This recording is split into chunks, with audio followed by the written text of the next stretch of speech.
Bueno, les damos la más cordial bienvenida. Gracias, Leticia. Saludos a todos los amigos y amigas oyentes de Radio Progreso a esta hora de la mañana. Pues como lo habíamos anunciado en la distinta programación de Radio Progreso, en los espacios noticiosos, la presencia esta mañana del abogado Edison Lanza, relator especial de libertad de expresión de la Comisión Interamericana de los Derechos Humanos. Nos acompaña en una visita in loco que realiza la Comisión Interamericana de los Derechos Humanos toda esta semana en el país, y hoy la presencia es aquí en Radio Progreso. Y es un placer contar con la presencia del abogado Edison Lanza y el equipo de relatoría que han llegado hasta las instalaciones de Radio Progreso. Abogado, muchas gracias y bienvenido. Bueno, muchas gracias y la verdad el gusto es mío. Estamos, como bien decía, una visita en terreno evaluando la situación de libertad de derechos humanos y libertad de expresión aquí en Honduras. Así que bueno, un gusto para compartir con ustedes un rato esta mañana. Tengo por aquí a Una Flores, que es la abogada senior de la relatoría, que nos acompaña también. Así que bueno, estamos listos. ¿Cómo va la visita al país? Bueno, la verdad es que bien, en términos de lo que se había programado. Hemos mantenido reuniones con diferentes actores sociales, organizaciones de derechos humanos, también, por supuesto, con las autoridades del Estado, la Cancillería, los Ministerios de Seguridad, los ministerios correspondientes, el Ministerio Público, quienes tienen que dar una respuesta ante las situaciones de derechos humanos. Y también ahora en estos martes y miércoles, distribuidos en distintos grupos, visitando distintas zonas del país, también obviamente afectadas por las situaciones de vulneración a derechos fundamentales. Así es, la Comisión Interamericana comenzó su visita oficial el lunes. Estuvieron reuniones con instituciones del Estado. Luego el martes ya se distribuyeron en todo el país. Están en Tocoa, en el departamento de Colón, al norte, donde hay un conflicto serio de acceso a la tierra. También han estado en el departamento de Gracias a Dios, en Puerto Lempira, donde hay un conflicto serio también de militarización de la zona. Han estado en Tela, en el departamento de Atlántida, con las comunidades garífunas que enfrentan otra serie de dificultades en Honduras. Y han estado visitando los centros penitenciarios, las cárceles de máxima seguridad y los centros de internamiento de menores. Y también están reunidos con organizaciones de sociedad civil. Hoy están en San Pedro Sula, en El Progreso, y mañana se concentran en Tegucigalpa, jueves y viernes, donde ya el viernes han anunciado una conferencia de prensa en horas de la tarde para dar a conocer hallazgos preliminares de lo que han encontrado en esta visita in loco. Y bueno, el tema de libertad de expresión es un tema fundamental, y lo decimos porque el tema de libertad de expresión no es exclusivo de medios de comunicación ni tampoco de comunicadores. La sociedad hondureña, el pueblo hondureño, el individuo como tal, tiene libertad de expresión. ¿Qué es lo que les preocupa a ustedes de lo que está viviendo ahora Honduras? Bueno, en materia de la posibilidad de ejercer la libertad de expresión, hay distintas dimensiones que evaluamos y que me parece que hay problemáticas presentes en Honduras, algunas de ellas estructurales que se arrastran desde ya nuestras anteriores visitas, y otras que de algún modo han recrudecido en el contexto de esta crisis electoral, ¿no? De las cuestiones más estructurales que siguen presentes y que, bueno, obviamente como son instrumentos que no se han modificado, pueden ser utilizados en cualquier momento, y de hecho estamos recibiendo información de que efectivamente se utilizan, están las figuras penales como la difamación, la injuria, en fin, otras figuras, algunos proyectos de ley que está considerando el Congreso y que de algún modo son amenazas para el ejercicio de la libertad de expresión, porque de algún modo pueden ser utilizadas, y de hecho son utilizadas, para someter a procesos penales a voces críticas, a voces, disidentes, o quienes denuncian violaciones a los derechos humanos o reclaman por la protección de los derechos de sus territorios, etcétera. Y lo que implica un proceso penal es, bueno, someter a alguien al estrés de tener que, en definitiva, probar que su actuación o que su expresión es legítima, ¿no? Algo que cuando se trata de temas de interés público no debería dilucidarse en el derecho penal, sino en otras instancias. Y esto digamos, varios periodistas, defensores de derechos humanos nos han referido y hemos documentado que efectivamente se les han abierto procesos por estas cuestiones. Si a eso agregamos que se podrían aprobar leyes para regular las expresiones en las redes sociales, eso es un enorme riesgo, un gravísimo riesgo para una democracia, porque en definitiva todos sabemos en qué terminan las figuras vagas, las figuras penales, terminan en criminalización, ¿no? Y por supuesto también la figura esta de terrorismo, que cualquier tipo, digamos, de crítica dura o puede ser tomada como una incitación a derribar el gobierno, en fin, a ese tipo de expresiones, que obviamente luego son utilizadas. Y eso está pasando lamentablemente en algunos otros países de la región, como es el caso de Venezuela y de Nicaragua, y la verdad es que estamos volviendo a reiterar que el Congreso en Honduras tiene que derogar esa norma y el presidente de la República sancionarla, ¿no? Después hay todo un aspecto muy relevante que tiene que ver con la violencia contra periodistas, comunicadores sociales, defensores de derechos humanos, porque evidentemente es necesario un ambiente de seguridad y libre de amenazas para ejercer la libertad de expresión, si no, digamos, es un elemento que puede ocultarse por parte de las autoridades o de los actores de la violencia, pero en definitiva todos sabemos que genera restricciones a la libertad de expresión, ¿no? Entonces ahí, si bien Honduras, y hay que reconocerlo, la creación de un mecanismo, la puesta en funcionamiento de un mecanismo de protección es muy importante, bueno, hemos visto una cantidad de periodistas que han reportado amenazas, por supuesto, y que si bien algunos tienen mecanismos de protección, bueno, ahí lo importante es que esas medidas sean efectivas y sobre todo que se investiguen esas amenazas, porque si quedan impunes, primero que son un elemento disuasorio por sí mismo. Nadie le gusta que lleguen a la casa con una nota o que lo volanteen diciendo que está vinculado con narcotráfico, con las maras o no sé qué, y exponer, trabajar de ese modo, la intranquilidad que supone. Y segundo, porque mientras que no se investigue y se sancione a quienes se sienten libres de amenazar, evidentemente eso va a seguir pasando. Y luego están los temas más puntuales de la radio, que hoy estuvimos conversando con el padre Melo, y que tienen que ver, por ejemplo, con el ataque que sufrió la radio a su planta transmisora en Tegucigalpa, la caída de la antena, lo que se ha denominado un sabotaje, dado que se sacaron los tornillos, dado que obviamente ninguna otra antena en la zona fue derribada o resultó que caída por un fenómeno natural, y por lo tanto eso es, digamos, a esta altura, pasado ya 4 o 5 meses, es evidente que debería haber una respuesta del Estado para investigar lo que sucedió en ese sentido, ¿no?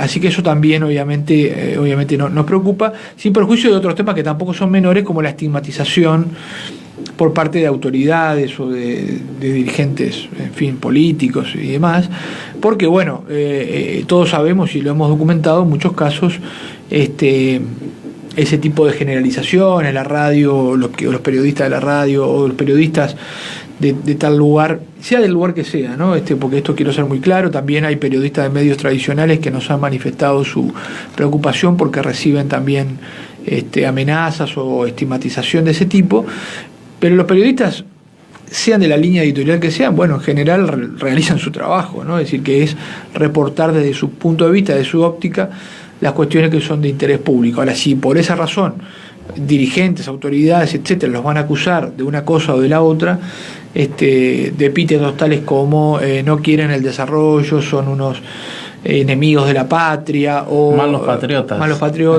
o bueno, del otro lado también que se nos ha reportado son de los medios comprados o son de los medios tarifados, o sea, eso creo que no colabora en absoluto al clima de ejercicio de la libertad de expresión. Bueno, queremos saludar a la gente también, abogado, que nos ven a través de el Facebook Live, estamos también a través de las redes sociales, aprovechando el tema de la tecnología. No me arreglé porque no sabía dónde está la cámara. Bueno, ahí estamos. Queremos también, abogado, bueno, que nos hable un poco más de por qué usted decide venir aquí, a las instalaciones de Radio Progreso, en una visita oficial de la Comisión Interamericana de Derechos Humanos. Bueno, muy buena pregunta. Creo que la relatoría tiene 4 o 5 objetivos en esta visita. Algunos tienen que ver y vamos a visitar a quienes tienen las obligaciones de proteger, de investigar todas estas situaciones que hemos hablado antes. Y luego también entrar en contacto directo con periodistas y con medios de comunicación, ¿no? El día domingo estuvimos reunidos con una serie de periodistas de distintos medios escritos y televisivos del país.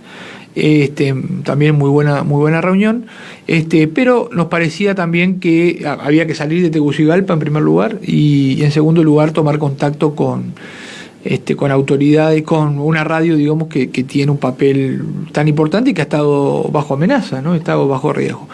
Y por lo tanto, bueno, esta visita tiene el doble propósito de recibir información y también de mostrar nuestra solidaridad con la radio, ¿no?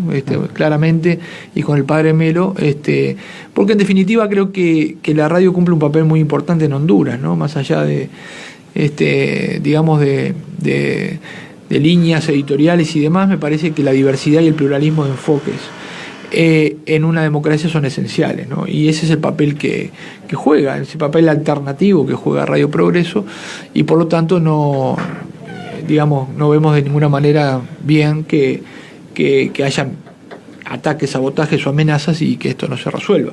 Por lo tanto, es un testimonio también en ese sentido, ¿no?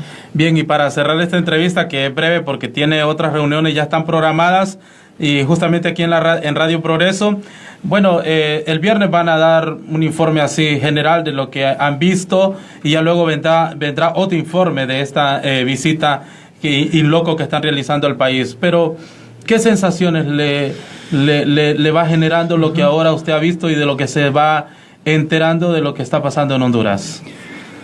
Bueno, como usted dice, ¿no? Es una visita intensa y estamos en el medio de la misma, y es la comisión la que en su conjunto, porque hoy está el relator de país, don Joel Hernández, está el secretario ejecutivo y los demás comisionados y comisionadas, y obviamente nos vamos a reunir mañana en Tegucigalpa nuevamente para tener una visión de conjunto. Por lo tanto, no quiero adelantar en ese sentido la opinión de la comisión, pero sí, obviamente hay cosas que saltan a la vista, ¿no? Me parece que es un país que está profundamente dividido, que es un país que hay dos ópticas totalmente distintas de lo que es la situación del país y de lo que pasó en los últimos meses.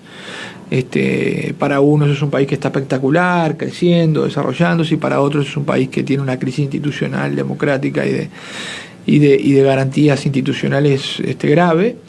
Entonces creo que el país tiene que encontrar un diálogo, porque realmente cuando hay dos visiones así tan radicalmente diferentes de un país es porque no se tiene un diagnóstico certero de lo que está pasando, ¿no? Es decir, la gente no inventa las cosas.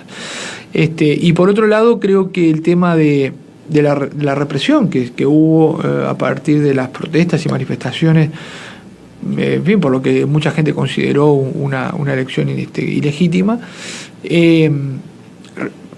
tuvo consecuencias gravísimas esa represión. O sea, no es indudable que más de casi 30, según las cifras que tenemos, entre 22, 23 y 30 y pico de asesinatos, cientos de heridos, o sea, vigilancia, o sea, todos esos hechos son graves para una democracia, y por lo tanto no puede haber un nuevo círculo de impunidad. Tienen que aclararse esas situaciones. Si se quiere reconciliación, me parece que tiene que haber verdad y justicia como punto de partida, ¿no? Entonces, esas son algunas primeras apreciaciones que uno ve. Obviamente también el miedo de mucha gente a expresarse desde el punto de vista de la relatoría, y problemas que el país no termina de resolver. Entonces, estas son para mí unas primeras impresiones, pero ya digo, la comisión será la que va a tener y a evaluar la situación en conjunto, ¿no? Nosotros nos sentimos muy honrados, abogado Edson Lanza, por tenerlo con nosotros aquí en las instalaciones de Radio Progreso. Muchísimas gracias. ¿Y cuál sería su mensaje para el pueblo hondureño que nos escucha a través de las distintas frecuencias de Radio Progreso y también nos ve a través de las redes sociales? No, primero un mensaje de mucho cariño, ¿no? Nos parece, digamos que pese a los difíciles momentos que han atravesado, es un pueblo que es alegre, es un pueblo que está dispuesto a levantarse, a mirar hacia adelante y el futuro, y que que no, yo creo que no hay nadie acá que no tenga la disposición a reconciliar, una reconciliación y una democracia. Pero una democracia tiene que ser inclusiva, ¿no? No puede ser una democracia de unos pocos, tiene que ser una democracia, digamos, que todos los actores sientan esa seguridad de que pueden expresarse, de que pueden construir opciones sociales y políticas y que pueden de algún modo participar de un debate que no sea un debate, que no sea una forma, digamos, inequitativa, ¿no? Es decir, que uno sienten que bueno, que no tienen protección, que no tienen justicia, que no tienen acceso al debate público, que no tienen acceso a ser candidatos y a ser elegidos con garantías. Entonces, creo que hay un camino largo por recorrer, eso no se puede ocultar, y espero que haya voluntad política y voluntad, digamos, de humanidad para que esta situación no se profundice, porque ese es otro riesgo, ¿no? Es decir, que hay que mencionar que una situación de crisis se profundice. Ya estamos viendo en otras partes de la región los resultados catastróficos que eso tiene, ¿no? En su cuenta personal de Twitter, @EdisonLanza, publicó hace una hora usted: con la Comisión Interamericana de Derechos Humanos en Honduras llegamos a Radio Progreso y estamos reunidos con el padre Ismael Moreno, voz potente y crítica del periodismo en Honduras y que cuenta con medidas de protección de la Comisión Interamericana de Derechos Humanos. Bueno, nosotros estamos muy honrados, muy agradecidos por tenerlo con nosotros aquí en las instalaciones y muchas gracias. Por favor, gracias a ustedes por la invitación y bueno, los felicito además por las instalaciones y la calidad del periodismo que hacen. Muchas gracias. Agradecemos al abogado Edison Lanza, relator especial de libertad de expresión de la Comisión Interamericana de los Derechos Humanos, en vivo a través de Radio Progreso y también a través de las redes sociales. Leticia, amigos y amigas, continuamos con la programación de Radio Progreso y muy buenos días.